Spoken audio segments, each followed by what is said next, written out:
Hello मेरे प्यारे बच्चों, कैसे हैं आप सब। आप सबका स्वागत है आपके प्रिय channel PC group online classes में। बच्चों, इक्विलिब्रियम की सीरीज में इसके पहले 3 वीडियो ऑलरेडी यूट्यूब पर आ चुके हैं। आज हम बात करने चल रहे हैं इक्विलिब्रियम में क्या होता है इक्विलिब्रियम कांस्टेंट।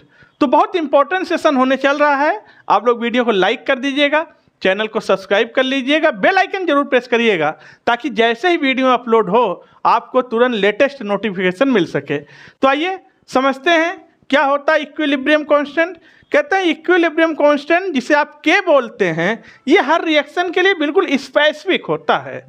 किसी 2 रिएक्शन के लिए कभी भी इक्विलिब्रियम कांस्टेंट सेम नहीं आ सकता। दुनिया में जितनी भी रिएक्शन हैं सबके लिए इक्विलिब्रियम कांस्टेंट अलग अलग आता है। जैसे समझते हैं, सपोज करिए कोई रिएक्शन लीजिए, हमने कोई रिवर्सिबल रिएक्शन लिया, A + B gives C + D। लीजिए, यह है रेट ऑफ फॉरवर्ड, यह है रेट ऑफ बैकवर्ड। कहने का मतलब है इस फॉरवर्ड रिएक्शन के लिए ये रिएक्टेंट है, ये प्रोडक्ट है, राइट। और इस बैकवर्ड रिएक्शन के लिए ये रिएक्टेंट है, ये प्रोडक्ट है, राइट। तो समझिएगा, यानी rate of forward reaction directly proportional है concentration of reactant A and concentration of B के, ठीक। और रेट ऑफ बैकवर्ड के लिए ये रिएक्टेंट है तो rate of backward reaction directly proportional to concentration of C and concentration of D.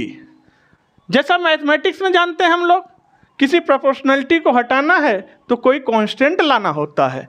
यानी यहाँ से अगर हम बात करें कि rate of forward reaction is equal to K F, forward reaction के लिए कांस्टेंट है concentration of A and concentration of B. और इसके लिए यहाँ से प्रोपोर्शनलिटी हटा दें तो rate of backward reaction is equal to K B, constant है concentration of C and concentration of D, ठीक। अब जैसा हम लोग जानते हैं एट इक्विलिब्रियम जैसे ही रिएक्शन में इक्विलिब्रियम आएगा तो रेट ऑफ फॉरवर्ड रिएक्शन बराबर हो जाएगा रेट ऑफ बैकवर्ड रिएक्शन के। तब ऐसे सिचुएशन पर जब इक्विलिब्रियम आएगा और फॉरवर्ड रिएक्शन का रेट बैकवर्ड रिएक्शन के रेट के एग्जैक्टली बराबर हो जाएगा, तब हम दोनों को इक्वल अगर कर दें, यानी कहने का मतलब K F concentration of A and concentration of B is equal to K B concentration of C and concentration of D.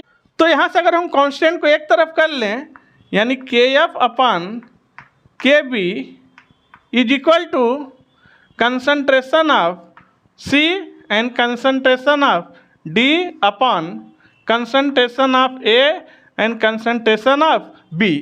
और बच्चों, जो ये के एफ अपन के बी है, ये क्या है? यह है इक्विलिब्रियम कांस्टेंट।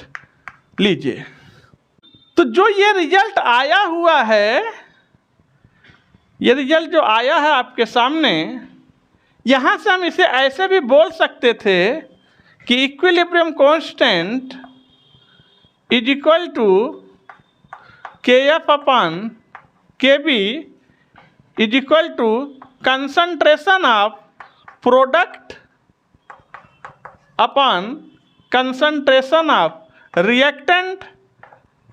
यानी कहने का मतलब प्रोडक्ट ऊपर रहेगा और रिएक्टेंट नीचे रहेगा, तो निकल के आ जाएगा इक्विलिब्रियम कांस्टेंट।